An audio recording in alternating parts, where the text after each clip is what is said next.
1항을 좀 먼저 묻겠습니다. 아까 주신문에서 피청구인에 대한 공소장의 내용을 대강을 알고 계신 것 같아요. 보신 적이 있으세요? 다 보진 않고요. 제가 관계된 부분만 봤습니다. 예, 제가 다시 한번 읽어볼게요. 증인과 관련된 부분입니다.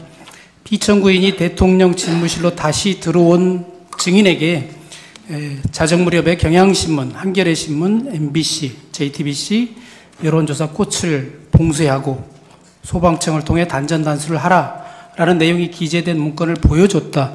이렇게 기재되어 있는데 그렇게 말씀하셨거든요. 그런 정도는 알고 계신다는 거네요. 저한테 뭘 보여주거나 이런 적은 없다니고 아니, 말씀드렸는데 이 공소장 내용을 네.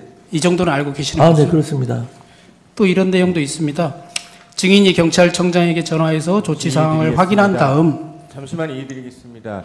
지금 공소장, 피청구인 공소장에 대해서 어떤 근거로 말씀을 하시는 거죠? 아까 증인이 답변을 그렇게 하셨습니다. 공소장 지금 내용을 얘기하고 계셔서 읽고 계셔서 증인이 답변을 그렇게 하셨어요. 공소장에는 이렇게 돼 있는데 자기가 알기로는 아니다. 이렇게 답변을 하셨습니다. 근데 지금 공소장 내용을 그대로 읽으시듯이 하고 계셔서 그걸 어디서 입수해서 어떤 근거로 지금 말씀하시는 건지 여쭙겠습니다. 공소장은 저희가 서정으로도 냈고요. 피청구인은 그 공소장 내용 모르세요, 대리님께서는? 저희는 알고 있습니다만 네. 몇 호증으로 내셨나요? 저희가 오늘 서정으로 냈습니다. 증거인부 안 했습니다. 제가 제시하지는 않았습니다. 네, 공소장 언급은 좀 피하면서 하시죠. 네. 예, 알겠습니다. 그래서 증인은 12월 3일 날 밤 11시 34분경에 경찰청장 조지호와 통화한 사실이 있는데 그런 사실은 있지요? 네, 그렇습니다. 그리고 그 직전에 포고령이 선포된 것도 혹시 알고 계신가요? 계엄사령관에 그 의해서. 전인지 후인지는 모르겠습니다만 포고령 이야기는 듣긴 들었던 것 같습니다. 또 3분 뒤에 밤 11시 37분경에 소방청장 허석곤에게도 전화했는데 네. 그런 사실은 있고요. 네, 그렇습니다. 그 다음에 오늘 처음 얘기하신 거거든요. 네. 그 문건에 단전 단수, 소방청장 이런 내용은 기억이 난다. 네, 네. 오늘 처음 말씀하신 거라서 그러면 그 소방청장이나 다른 경찰청장 이런 문건들이 있었다는 건가요? 제목으로 적혀 있는? 제가 본 거는 그걸 본 겁니다. 그리고 오늘 처음 얘기한 게 아니라요. 네. 이미 검찰에서 상세하게 다 진술을 한 내용입니다. 오늘 예. 말씀드린 내용은. 피청구인이 기소되기 직전에 증인 검찰에서 한 차례 더 조사받으셨죠? 시기는 잘 모르겠습니다만 검찰에서 12월 16일 날 경찰청 수사단에서 네네. 조사받은 거 외에 네. 경찰에서 조사받으셨고 그 이후에 기소된 것 같거든요. 제가 이제 경찰에서 한번 조사를 받았고요. 네. 그 다음에 그 이후에 1월일 겁니다. 1월 중순쯤에 검찰에서 또 조사를 받았고요. 그러면 검찰에서는 이런 얘기를 하셨다 이 다 말씀이신가요? 했습니다. 네, 다 했습니다. 상세하게 진술을 다 했습니다. 12월 3일 날 자정무렵에 간부회의, 행안부 간부회의 했다고 했잖아요. 네. 경찰국장과 재난안전관리본부 간부들도 참석했습니까? 그때 이제 서울에 있는 사람들은 서울 광화문 사무소로 모이고요. 세종에 있던 사람들은 세종에서 영상으로 참여를 했기 때문에 제가 누가 참여했는지는 일일이 확인을 못했습니다. 영상으로라도 이 두 사람은, 두 관계자는 참석했냐고 묻는 겁니다. 그러니까 영상은 발언하는 사람만 비추기 때문에 그냥 앉아있는 사람은 비추지 않기 때문에 누가 나와 있는지를 정확히 알 수가 없었습니다. 예. 그럼 경찰이나 소방에 대해서 어떤 내용을 확인하려면 그 간부회의도 참석했던 경찰국장이나 재난안전본부의 간부를 통해서 확인할 수도 있지 않습니까? 그 사람들이 그 회의에 참석할지 안 할지 제가 알 수가 없지 않습니까? 그날 자정무렵에 간부회의에 경찰국장 박현수는 참석하지 않았습니까? 아니, 제가 실장 위주로 참석을 하라고 했고요.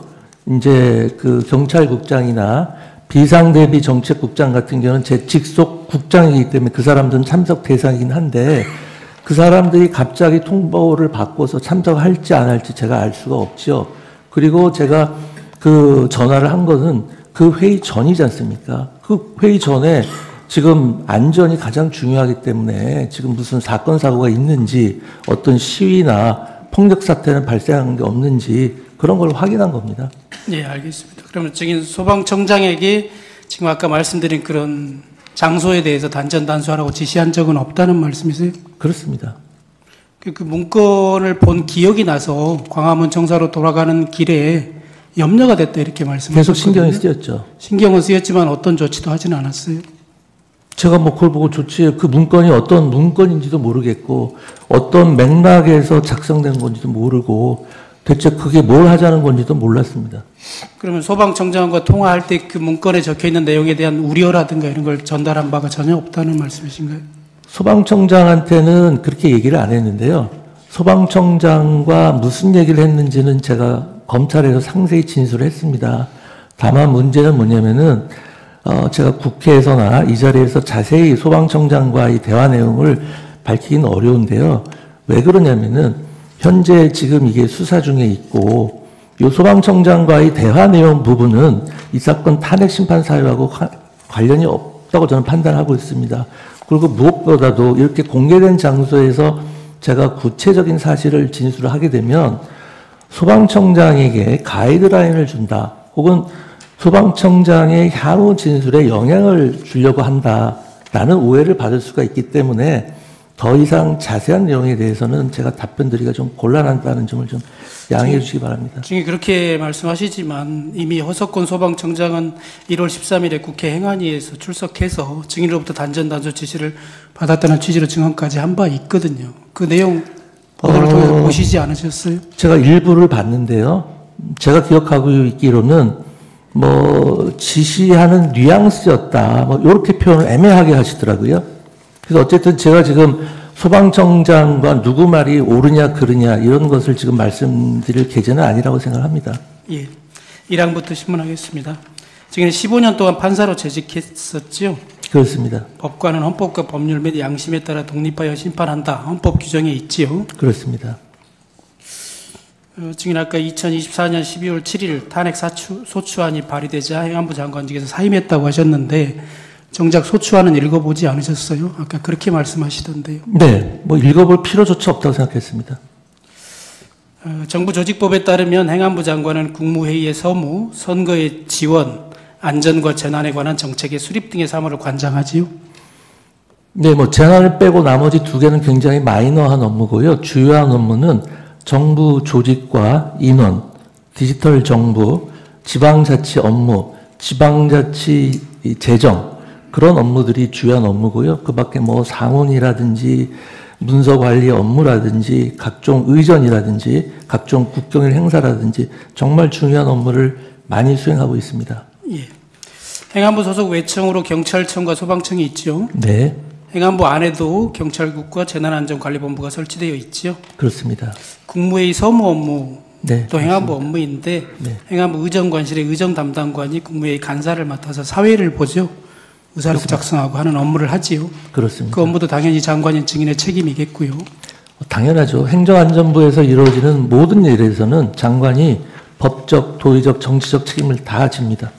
비상계엄이 선포된 12월 3일 그달의 첫째 주이기 때문에 아침에 청사 내에 귀빈 식당에서 국무위원 조찬 간담회가 있는 날이기도 했죠. 네, 맞습니다. 7시 반경에 열리나요? 예. 그때 증인 참석했습니까? 네, 참석했습니다. 농림축산식품부 장관 송미령 그날 같이 울산에 가신 분이죠. 네네. 증인과 국방부 장관 김영현을 조찬 간담회에서 보지 못했다고 하던데요. 참석한 거 맞습니까? 제가 그날 그 좌석의 정중앙에 기재부 장관 맞은편에 앉았었어요. 예. 그래서 국무회의가 끝난 10시 반 이후에 국방부 장관 김영현이 증인에게 보자고 해서 증인의 집무실로 가서 만난 적이 있죠. 네, 맞습니다. 당시 김영현이 증인에게 대통령께서 오늘 밤 9시쯤 들어오라고 한다. 이렇게 말했다고 했는데 맞습니까? 네, 근데 정확한 워딩은 오늘 9시쯤 들어오라고 하시던데 이런 정도의 워딩이었으니까 확정적인 건 아니었고요. 그것도 이제 자리에서 일어나시면서 그냥 참고하라는 취지로 툭 던지듯이 말씀을 하셨습니다. 대통령께서 들어오라고 하는 얘기를 애매하게 얘기했다 이런 취지세요? 그러니까 그게 뭐 확정된 것처럼 말씀은 안 하셨습니다. 그러니까 들어오라고 찾으시는 것 같던데 전화를 네, 해보라 뭐 이런 내용이었습니다. 네? 전화를 해서 확인을 해봐라. 아, 그런 말씀 안 하셨습니다. 전화해서 확인하진 않았죠. 네, 그럼요. 네. 그날 증인의 일정을 보면 농축산 장관 송미령과 함께 울산에서 개최되는 김장 행사에 참석하기로 되어 있었고요. 네. 그 이후에는 울산시청에서 중앙지방정책협의회에 참석하고 저녁 만찬까지 하기로 이미 예. 오래전부터 예정돼 있었죠. 예, 맞습니다. 지금 그 경찰 조사에서 이렇게 말씀하셨더라고요. 지금까지 대통령이 부르는 이유를 한 번도 되묻지 않았고 부르면 가는 거지 이유를 묻지 않는다 이런 취지로 진술한 바 있거든요. 예. 맞습니까? 예, 맞습니다. 장관은 대통령의 부하이기 때문에 대통령이 부르면 무조건 가야 된다고 증인 생각하는 겁니까? 대통령과 국무위원의 관계를 부하라고 말씀하시는 것은 대단히 부적절한 표현인 것 같습니다. 저만 해도 행정안전부에 아주 젊고 아주 최하위 직급인 사람들이 있지만 그 사람들을 제 부하라고 생각을 하거나 부하라고 지칭해 본 적은 한 번도 없습니다. 네.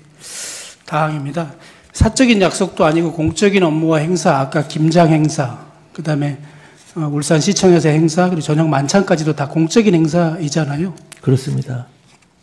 그래서 그런 업무와 행사가 예정되어 있으니까 설령 대통령이 부른다고 해도 적어도 무슨 용무인지 확인하고 또 급한 일인지 아닌지 정도는 물어볼 수도 있을 것 같은데 왜 물어보지 않습니까? 그렇지 않습니다. 대통령께서 무슨 사적으로 부르시는 것도 아니고 업무로 부르시는 건데 그러면은 나를 왜 찾습니다라고 되물을 수는 없지 않습니까? 보통 대통령께서 부르시면 바로 가는 것이 통상적인 관례고 다른 사람도 마찬가지일 겁니다. 뭐 특별한 일정이 없으면 당연히 그래야겠지만 특별한 일정이 있는 경우에는 급한 용무가 아니라면 내일 찾아뵐 수 있겠는지 물어볼 수도 있지 않습니까? 그렇게는 안 하는 것 같습니다. 예. 현실적으로. 이게 다른 장관들도 오셨잖아요, 그 자리에. 네, 송 장관이 있었습니다. 그날 아니요. 울산 말고요. 네. 대통령실에 그날 저녁에. 네. 그날 대통령이 부른다고 하기에 식사를 하거나 술이나 하자는 것인가 이런 생각을 하면서 편한 복장으로 갔던 사람도 있다고 해요. 그러면 어떤 뭐 저녁이나 먹자고 하는 것인지 이런 걸 물어볼 수도 있지 않냐 싶어서 제가 이렇게 묻는 아니 겁니다. 부르는 시간이 9시인데요. 저녁을 그 시간에 증인은 먹자고 그렇게 할 생각하진 수는 없죠. 않았다고요? 네네. 예, 5항 묻겠습니다. 증인은 이제 울산 행사가 있었는데 증인을 찾는다는 대통령이 증인을 찾는다는 얘기를 듣고 점심 무렵에 이미 수행비서에게 미리 예매해뒀던 항공편 외에 더 빨리 서울로 올 수 있는 교통편을 예약해두라고 지시했었죠. 그렇습니다. 김용현 장관이 말씀하신 9시까지 오려면 예정됐던 비행기편으로는 도저히 불가능하기 때문에 빨리 올 수 있는 차편을 한번 마련해 보라고 그랬습니다. 울산시장이나 농축산 장관에게 오늘 저녁 만찬에 참석하기 어렵다. 서울로 이제 빨리 더 와야 되니까요. 그 사실을 미리 알려주었습니까? 알려주지 않았습니다. 증인 비행기 타고 울산에 가셨잖아요. 네. 비행기 안에서 송미령 장관 보셨어요? 못 봤습니다. 다만 이제 그 안내하는 그 공항 직원이 송미령 장관도 같은 비행기편으로 가십니다라는 얘기를 해줬는데 막상 비행기 안에서는 저는 못 봤습니다. 아니 그러면 그런 얘기까지 들으셨으면 송미령 장관에게는 오늘 더더군다나 송미령 장관은 행안부 행사에 증인이 장관으로 초청한 행사 아니었습니까? 김장 행사. 김장 행사는 같이 하는 것이었고요. 예. 네, 거기까지 오신 김에 부단체장들이 전국의 부단체장들이 모이는 자리니까 오셔서 말씀도 좀 하고 그러시라고 제가 오시라고 한 거죠. 중앙지방청장. 그래서 제가 이렇게 묻는 겁니다. 네. 그럼 비행기에서 그 말씀을 들으셨으면 네. 송미령 장관에게 오늘 내가 먼저 올라와야 되니까 나는 만찬에 참석하기 힘들다라고 알려줬음직도 하거든요. 근데 그렇게 알려주지 않았다는 거잖아요. 기본적으로 아까 말씀드렸다시피 제가 대통령님을 뵙는 일정이 확정적이라고 저는 생각을 안 했습니다. 부르실 가능성이 있다는 상태였고요. 그래서 제가 서울에 올라오는 게 비행기로 예정대로 올지 좀 일찍 끊어놓은 기차로 올지 확정이 되지 않은 상태였고 그 다음에 송미령 장관님하고는 이렇게 행사를 하면서 같이 있기는 했는데요. 움직이는 차량도 달랐고 둘이 따로 이야기할 시간이 전혀 없었습니다. 아직까지는 확정되지 않았다고 그렇게 말씀하시지만 증인 KTX 타고 올라오는 도중에 저녁 6시 11분경에 김용현 장관의 전화를 받았죠. 네네. 그 전에 그러면 오늘 9시에 들어와야 된다라는 확정적인 연락을 받은 게 있으시다는 말씀이세요? 아니요, 아까 말씀드렸죠. 9시는 그냥 들어오라고 하시던데 이런 뉘앙스였습니다. 그러니까요. 예. 미리 앞당겨서 올라가는 것은 이미 확정됐잖아요. 증인 생각에. 아닙니다. 출발할 때까지 확정 안 했습니다. 제가 갈지 말지를 정하지 못하고. 그렇습니다. 계속 남아 있었습니다. 결국 어째- 최대한까지 기다리다가 대통령실에서 뭐 가부간에 연락이 오면 가장 좋고 5시가 되니까 제 수행비서가 올라가시려면은 이때 안 올라가면은 못 올라갑니다라고 계속 재촉을 해가지고 부르실지 안 부르실지 확정은 안 됐지만 그럼 일단 올라가서 기다리는 게 맞겠다 싶어서 올라간 겁니다. 울산에 있어서는 이제 계속 있게 되면 올라오라고 해도 올라가는데 서너 시간이 걸리기 때문에. 예. 울산시청에서 열린 중앙지방정책협의회가 개최되고 나서 증인 인사말 하시고 네. 이제 그 무렵에 이석해서 올라오셨잖아요. 아닙니다. 회의 거의 마친 상태였습니다. 아, 그러신가요? 네. 어쨌든 그 무렵에 이제 송미령 장관에게 증인에게 행안부 차관보가 알려줬다고 하거든요. 이렇게 송미령 장관에게 내가 먼저 올라가야 된다고 알려준 거는 그 시점은 맞지요? 그 우리 직원이 뭐라고 얘기했는지 모르는데요. 아마 확정적으로 얘기는 못했을 겁니다. 제가 아까도 말씀드렸듯이 계속 유동적인 상태였기 때문에 제가 올라가야겠다라고 결심한 게 5시였기 때문에 그 이전에 얘기를 들었다면은 그렇게 확정적으로 얘기를 하지는 않았을 겁니다. 대통령께서 부르신다는 얘기를 해줬나요? 송미령 장관에게? 송미령 장관한테 아까 이야기할 기회도 없었고 기회가 있었다 하더라도 그런 이야기는 안 합니다. 아니요. 장관에게 증인이 직접 얘기했는지를 묻는 게 아니고요. 이제 먼저 떠나야 된다라고 일러줬잖아요. 그때 대통령실에서 제가 일러주지 않았다니까요. 떠나야 된다는 얘기를 제가 한 적이 없습니다. 송미령 장관. 차관보가 그러면 증인이 시키지 않은 걸 알려줬다는 겁니까? 네, 저 시킨 적 없습니다. 그래요? 네. KTX 열차 타고 오는 중에 김용현 장관의 비화폰으로 전화를 받았죠. 아니 일반 전화로 받았지요. 네. 그래서 비화폰으로 전화를 다시 하라고 했다고 해서 전화를 했다고 했죠. 그게 이제 전화를 받았더니 네. 그 김용현 장관님이 혹시 비화폰, 그러니까 저는 보안폰이라고 표현을 하는데 보안폰 지금 가지고 있냐라고 물어보시더라고요. 근데 저는 보안폰을 사용하지 않습니다. 그래서 제 옆자리에 앉아있는 제 수행비서에게 혹시 지금 보안폰 가지고 있냐 물어봤더니 마침 가지고 있다고 그러더라고요. 그래서 보안폰이 있다고 합니다 라고 얘기를 했더니 그러면은 보안폰으로 다시 자기에게 전화해달라고 하시더라고요. 네, 그렇게 된 그래서 겁니다. 다시 통화했을 때 김용현 장관이 뭐라고 하던가요? 어디 계시냐 이렇게 물어보시더라고요. 그래서 울산에 행사가 있어서 울산 행사하고 서울로 올라가는 길입니다. 이렇게 답변했습니다. KTX 안에서 아직 서울역에 도착하기 전에 7시 40분경에 또다시 전화가 왔었다고도 했는데 맞습니까? 네, 맞습니다. 그 내용은 또 무슨 내용이었습니까? 아까 그 6시 11분경에 전화해서 제가 다시 보안폰으로 전화했을 때 기차 아니라고 그랬더니 그럼 언제쯤 도착하냐고 물어보시더라고요. 그래서 서울역 기준으로 서울역에 한 8시 조금 넘어서 도착하는 기차입니다. 그랬더니 그럼 알겠다. 그러고 그냥 끊으셨습니다. 그러고 나서 서울역 도착하기 한 20, 30분 전 7시 아까 40몇 분인가요? 그때 다시 전화하셔서 도착했냐? 그래서 아직 도착 못했습니다. 그랬더니 그럼 도착하는 대로 용산으로 들어와라. 이렇게 말씀을 하셨습니다. 예, 알겠습니다. 그렇게 다시 재촉하는 전화가 온 것은 왔을 때는 김용현 장관이 대통령이 재촉한다, 빨리 들어오라고 재촉한다 이렇게 말하지 않았나요? 재촉하는 전화라니 무슨 말씀이시죠? 뭘 재촉하죠? 다시 7시 40분에 또 전화가 와서 네. 어디쯤 왔냐 빨리 들어오라고 했다면서요. 빨리 들어온 이야기는 하지 않았습니다. 그리고 재촉하는 전화도 아니었습니다. 언제 오느냐라고 그냥 단순히 물었다는 그렇습니다. 겁니까? 네네. 도착하면 용산으로 들어와라 그렇게 얘기를 했습니다. 예, 7항은 다 생략하겠습니다. 8항입니다. 그래서 등이 도착해서 8시 40분쯤에 도착했다고 말씀하셨는데 도착했더니 피청구인과 함께 국방부 장관 김용현이 있었고 법무부 장관 박성재가 증인보다 먼저 와 있었다. 네. 이렇게 진술하셨는데 맞죠? 네, 맞습니다. 순서 아까 잘 기억 못 하신다고 그랬는데 증인이 조사받을 때는 이렇게 말씀하셨어요. 이어서 국무총리 한덕수와 통일부 장관 김영호가 접견실에 있다가 들어왔고 외교부 장관 조태열과 국정원장 조태영이 뒤이어서 들어왔다. 이런 식으로 네, 제가 기억하는 순서가 그대로입니다. 맞는 것 같습니까? 네, 제가 기억은 그렇게 하고 있습니다. 네. 그러면 그 당시에 집무실에 있었던 사람은 피청구인을 제외하고는 국방부 장관, 법무부 장관, 총리, 통일부 장관, 외교부 장관, 국정원장, 증인 7명 정도였겠네요. 네, 그리고 부속실 직원들도 왔다 갔다 하고 그랬던 것 같습니다. 나중에 확인된 사실이긴 한데요. 그 7명은 모두 피청구인이 직접 개별적으로 각각 전화해서 들어오라고 한 사람들로 밝혀졌거든요. 그 내용을 혹시 증인 그때 알고 있었어요? 전혀 몰랐습니다. 그때 피청구인이나 아니면 김용현 장관이 그렇게 개별적으로 연락해서 오라고 했다라는 언급을 하지는 않았습니까? 네, 그런 언급 전혀 없었습니다. 그런 언급은 없었습니까? 네.